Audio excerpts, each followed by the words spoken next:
তিশা, আমি একটু বাইরে যাচ্ছি, তুমি দরজাটা লাগিয়ে সাবধানে বাসায় অবস্থান করো, কেমন? আসসালামু আলাইকুম।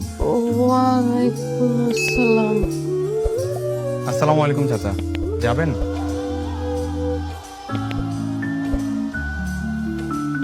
নিশ্চয়ই কোনো কাহিনী আছে, না হলে এতটা চেঞ্জ কোনোভাবেই পসিবল না।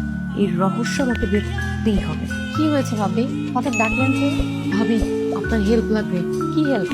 ভাবি, রাফিনা একদম ভালো হয়ে গেছে। 5 ওয়াক্ত নামাজ পড়ে, কারো দিকে তাকায়ও না। হ্যাঁ, ঠিকই বলেছেন।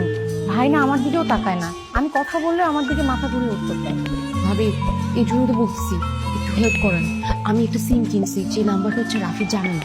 ওই সিম দিয়ে রাফিকে একটা কল দিবেন। একটু লাইন মারার চেষ্টা করেন, দেখি ও কি বলে। আচ্ছা ঠিক আছে। হ্যালো, আসসালামু আলাইকুম। ওয়ালাইকুম আসসালাম। এটা কি রায়ান সাহেবের নাম্বার? জি না, আমি রাফি হাসান বলছি। ও আচ্ছা, তাহলে তো রং নাম্বার। জি। ভাবি, কল তো কেটে দিল। আবার দেন, কি বলবো ভাবি? দিয়ে বলেন যে রায়হান সাহেব নয়তো কি হয়েছে, আমি একটু আপনার সাথেই কথা বলতে চাই, মানে একটু ফ্লার্ট করেন আর কি। হ্যালো, আসসালামু আলাইকুম। ওয়ালাইকুম আসসালাম।